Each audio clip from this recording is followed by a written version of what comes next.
Hello and good morning. Welcome to the O'Rourke Report. Let's dive right into it. Southern Charmed. We're going to do Southern Charm, Southern Hospitality, and Netflix has got a new real estate show, which is the same production team as does all the sellings of Selling Sunset, Selling the OC, Selling the Hamptons, which I gave a super rave to earlier. Not earlier, I guess it was back in the summer. Back in the summer, God, it was a great show. Well, they got a new one that has knocked it out of the park, episode one. We'll talk about it. Southern Charmed. This happened on the introductory episode. I didn't get a chance to mention it. I did mention the fact that I thought Whitney looked older than his mother. This is when he made that really shitty comment to someone he was sitting next to, the girl he was sitting next to, which was Molly, who, if you recall, was the model who felt she put on too much weight. She couldn't be a model anymore. Well, she wasn't. She wasn't sickly looking anymore. She looks normal now. And so they're at dinner, and she's eating dessert. It was a little pastry puff or something, and he actually said to her, the nerve of this guy. He actually said to her, "You think you really need that?" I mean, that exposed something about Whitney to me that he has kept well hidden. He's kept that well hidden 10 years, and now we see who he is. Wow. Um, it was jaw dropping. It was jaw dropping. So, anyway, I did want to mention that. I did want to get that on the record that Whitney just didn't come across too well. Oh, well, before we do, let me just say, if you want to be notified every time we put out new content, please hit the subscribe button for me. Please do that. Subscribe. Doesn't cost anything. Bingo. And it just makes sure every time you go into your YouTube feed and you see what new videos are out there, mine will pop up for you. So thank you. I appreciate it. And of course, as always, if you like what you're seeing, hit that like button for me. My YouTubian overlords really look for those type of things. So thank you. Okay, let's go on to Southern Charmed. Kind of combining two episodes here. We've got an overall theme here with Shep, don't we? Shep and Austin are very upset that their fellow Peter Pan has flown the coop. He no longer wants to go out and play with them anymore, and so I think we're going to see a theme. This, of course, is all before the most recent news of Paige breaking up with Craig because apparently I think she's fancy. She's taken another step up the ladder. And that's my take on it. If the rumored new boyfriend is true, she's going to perceive that as a step up, and maybe Craig doesn't quite fit into her plans anymore. Good luck with that, Paigie. Good luck. So, I digress. Let me go back. Shep and Austin going after Craig because he doesn't go out drinking with them every night anymore. And Craig tries to explain to Austin in this week's episode, hey, my priorities have changed. I've got a business going on here. I enjoy my business. I enjoy growing this business. I enjoy that this business is successful and making money.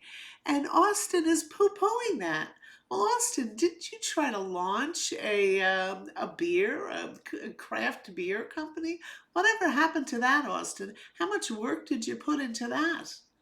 Well, I think we know how much work you put into it, which is why nobody knows the brand and nothing's happening with the brand. So anyway, I just think it's just, unless the producers are making them do this to stir up controversy, the controversy being the falling apart of a friendship. I mean, how many of us, probably all of us had a crew of people we hung out with in our 20s. And by the time you hit your 30s, and especially if you're going towards your 40s, that changes. Whether you get married and you have kids or you concentrate more on your career, whatever it is, you mature out of that 20. You should be maturing out of the 20 partying um, lifestyle. You should. And I think the problem with Shep, of course, he's accosted by family money. He doesn't have to work, so he just happens to open up the mailbox once a month and get the check from mommy. And I think that's always been the case with Whitney as well. Although Whitney has had great success with the Southern Charm show, wasn't able to franchise it out. We discussed that before, and but still Craig is leaving the Peter Pan group. Craig had the nerve to go on and grow up. So, anyway. Other thing that I found interesting in both episodes we've seen so far, or the last couple of episodes, is Taylor, the ex girlfriend of Shep, clearly has a type. And the type is self centered douchebags. Oh, Taylor, this is not going to end well with you. Um, you got to find a nice guy. It's easy for me to say, right? It's so hard when you're in the middle of it. Um, Again with Shep, Shep calls up Taylor. Was it her birthday or something? Or and he wants to know, does she want to go out with the, meet up for a coffee or an ice cream? Very innocent, right? And Taylor says to him, does your girlfriend know you're calling me? And of course, the answer is no. The girlfriend has no idea he's making this call. Good call on that, Taylor. Show some, the scales have dropped from your eyes when it comes to Shep.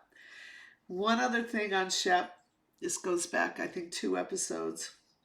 He's talking about what his fantasy life would be. He's talking about the new girlfriend, the very young new girlfriend who's Bahamian. He's talking about his dream would be to go live on the island, like a Gilligan's Island type of life with a new girlfriend, and that would be perfect for him. Yeah, in other words, perfect life for you would be to go to Never Never Land and play with your little crew and go do the swamps and the swimming and all that stuff, just as long as you don't have to grow up. Well, Shep's on a journey. Let's just say Shep's on a journey. Other thing, and I don't ordinarily I criticize Craig, especially at this time, but Craig really did set JT up, and we as the viewer know that he did it. And when we see the confusion on JT's face when Madison goes after him and really rips him apart. Madison's under the impression from a conversation that she had with Craig that JT was bragging that he could go out with Madison. Or, oh, no. JT uh, related a conversation he had with Madison's husband, which is a very innocent conversation. But the way Craig spins it to Madison is JT is claiming that your husband called him up to berate him for being too chummy with you. That didn't happen, and that's not what JT said either. So poor JT is on the receiving end of a major blast from Madison, and it's hurtful to watch because I think this guy JT is just wants to fit in. He has very courtly manners, or that's his thing. That's what he does. But Craig really set him up, and he I hope he apologizes sometime to JT on this. The other thing I want to say about Southern Charm, loved a new character, new cast member. Her name is Salley. She's a doctor, and she looks so far so good. I want to know more about her. She's very accomplished and very successful doctor. If they were, on the show. I don't know how this piece of information comes out, but she makes about 400K a year. So obviously she's good at what she does. It's very successful. She at one time dated Shep. Don't know how long that lasted before she said, "Oy, this guy's not for me," and she dumped him. So that's what happened in Charleston as far as the Southern Charmers. We'll go on to Southern Hospitality, which was a slow burner to start. I think it's season 3 now. And a lot of interesting stuff is happening. The editing's tightening up. The storytelling is tightening up a little bit. Again, these are kids all in their 20s, so they should be out partying, working in a bar, partying, hanging out together. That's what you do when you're in your 20s. At least that's kind of what I did with the whole crew of people I worked with. And we had a blast. We did everything together. We even spent holidays together. And so anyway, let's go back to the beginning here. Southern Hospitality, new uniforms for the men. Now, there's nothing I like better than a well-dressed guy. Sorry, love them. I think it looks fantastic. And I think they're all dressed in kind of like a tuxedo look, and they look handsome. They look great. Love that. Good work, Leva, in changing up that uniform. Big controversy, or the big story so far, is Joe Bradley is finally together with, hold on a second. Thank you, just had to clear my throat a little bit there. Joe Bradley is finally together with Maddie. And if you remember, that was kind of one of the overarching themes in season 1, a little bit season 2. Maddie wasn't too likable in season 2. So far, she started off as really likable, and for me, because she's put 2 and 2 together and come up with 4 that Joe Bradley is a nice guy, and that's the type of guy she should be dating. Remember, she was dating the guy who did one of those pedal cabs throughout Charleston, and he was always cheating on her. Kind of like what we were seeing with we see a little bit with Taylor over there in Southern Charmed with her new boyfriend Gaston, who I believe has got a tie-in to Southern Hospitality. Isn't he the roommate of JT, the gay bartender? So, like I said, little small town, Charleston. Excuse me. And so anyway, Joe Bradley and Maddie are together. They're a thing. Joe Bradley and JT, they used to be best buds. They're not anymore because JT spilled the beans on Joe Bradley and Luann at the Southern Hospitality reunion show. For those who don't recall, Luann and Joe Bradley were guests on Watch What Happens Live. And Luann, being the ultimate cougar that she is, grabbed him by the collar and dragged him off to a hotel room afterwards. And Joe Bradley, I think, was a little embarrassed by that, or he's not used to crowing about his conquests. Although, who did the conquesting? Was it Luann or was it Joe Bradley? And so he didn't want to say that he had anything to do with Luann other than showing up on Watch What Happens Live. Because if you remember at the time, he was dating Danielle from Summer House. And I don't think he wanted to embarrass Danielle. Well, sure enough, JT spills the beans at the reunion. And Joe Bradley and JT are not speaking. They're not on speaking terms. So that's going to be one of the themes of the season, I think, is will Joe Bradley and JT renew their friendship? I hope so. They're both fabulous guys, in my opinion. We have the couple Emmy and Will. Will, as you recall, went off to law school. He was a bartender. Yeah, he was a bartender. Went off to law school. Emmy still works at Southern Hospitality. She is on a major health kick. She stopped drinking. She works out. She gave the whole workout schedule, and it's like hours a day she spends on working out. And the other one we see, and I've always found her to be an extremely annoying character. She is a yacht girl in training, and she is just a bubblehead and thinks that's cute. We met her family, we met her mother, and her mother is equally a bubblehead. So she's trained her daughter to be a bubblehead, and it's only going to work out for her if she can find a guy wealthy enough who wants to put up with that. So, not too interested in her story, actually, but that's me.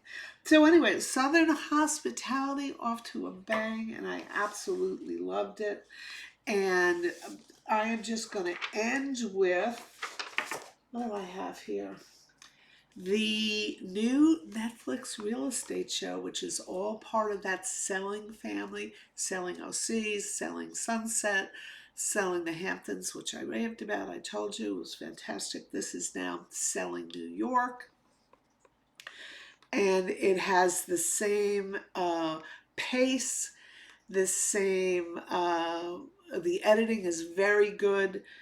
They also, this follows a bunch of extremely, you know what? I need to find something out before we go any further. Hold on one quick second. Okay, good. Thank you.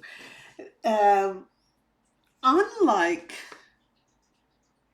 selling Sunset, which was the first of the selling franchises, the selling the city appear to all be brokers. And the difference between a real estate agent and as a broker is a real estate agent is kind of like the introductory level. They are allowed to, have clients and show people property and rent property and do all that.